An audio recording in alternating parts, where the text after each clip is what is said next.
More often than not, when you set out to learn something, you're probably playing it safe when you should be a bit more intrepid. Why does this happen? Well, it seems like sage advice that if we're going to learn how to do something new, we should take it piecemeal. Maybe learn one small thing and then build upon that. For example, if we're learning how to play the piano, it might make sense to start with scales instead of just jumping into playing one of Mozart's concertos.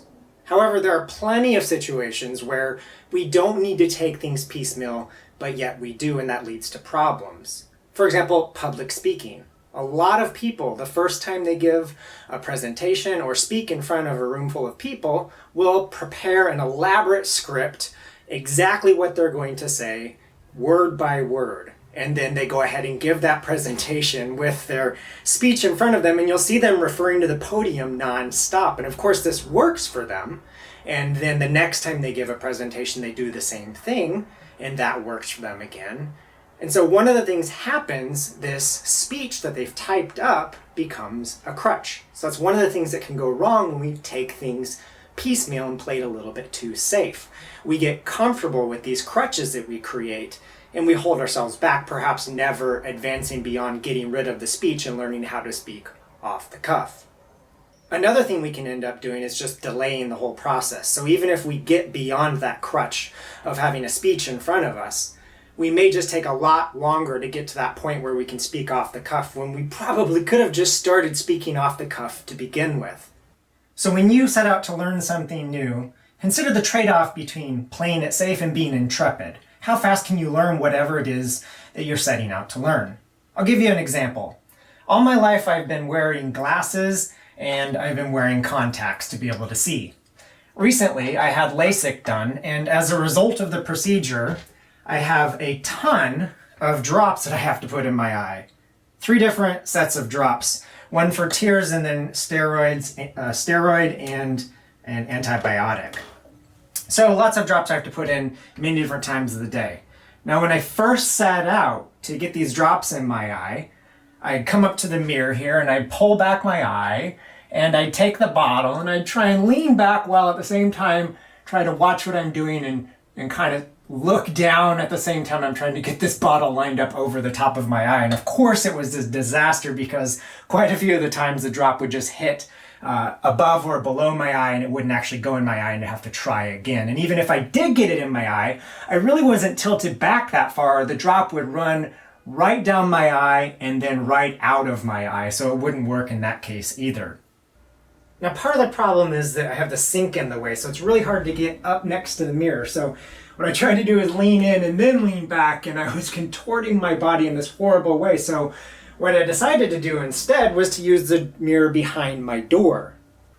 So with this mirror, I could at least get right up next to it. I could tilt back without having to lean forward at the same time. And I could pull my eye back and see a lot better what it was that I was doing. And I had a lot more success with this mirror. However, I still was missing my eye quite a bit, and I was getting frustrated. And that's when I had an epiphany.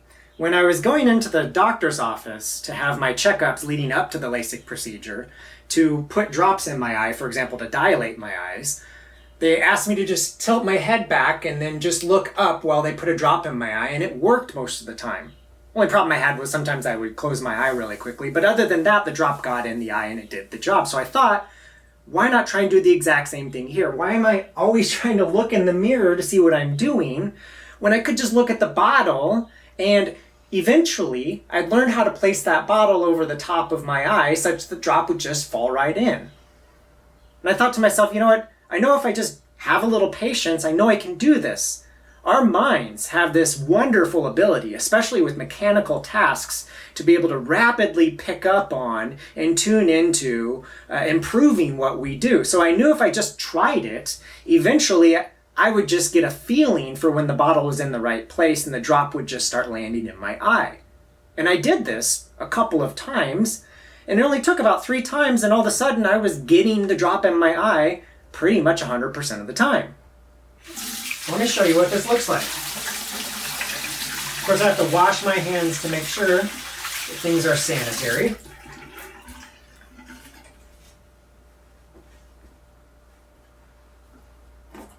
I grab the eye drops, take the top off, And then just instead of using the mirror, I can turn and look right here at the camera. I can pull back my eyelid if I want, but actually I found out if I just lean back and just take a look up. Oop, one of the drops came out early. There we go. One in. The other one in. So I did 3 drops there. One came out a little bit premature, and that's running down my face here. But I just got 2 drops in my eyes. I'm not pulling my eyelid back anymore, which is great because in doing that, I'm actually touching my eye, which is something you want to avoid after LASIK. But then, aside from just looking up and giving it a try, the drops tend to fall right in. So I'm being intrepid and just going for it. I mean, could you imagine transitioning from practicing here, pulling back and leaning in and contorting my body? This is like a crutch. Could you imagine me getting that right and then taking the time to learn how to do it all without pulling my eyelid back and without looking in the mirror and without contorting my body? I probably wouldn't go that far. I probably would be done with the drops before I could even perfect this methodology with the crutch. And then instead, because I just hopped forward to thinking about how I'd like to do it, I was able to just try that, and it turns out it just works great. It's the beauty of our mind. We have this great ability to pick up, especially on mechanical tasks, almost with no effort. It's like our subconscious mind is just doing all the work for us. So when you set out to learn something new, consider this trade-off. And unless you're doing something like learning how to play the piano, there's no reason to take things piecemeal. Sometimes you can jump to exactly what it is you want to do. For example, if you were learning how to parallel park a car, this is another situation where I see people constantly using a crutch. It's that get the car in, but you mess it up, so it turns into a 20-point parallel parking job. If you're parallel parking your car, the intrepid approach is to try it, and if it doesn't work, pull all the way back out and start over. Get in the habit of doing it the right way, whatever way that is that you decide, but the way you'd like ultimately to be doing it. Get in the habit of just starting there, and you'll be surprised how few crutches you need and how quickly you get to doing things exactly the way you'd like to do them.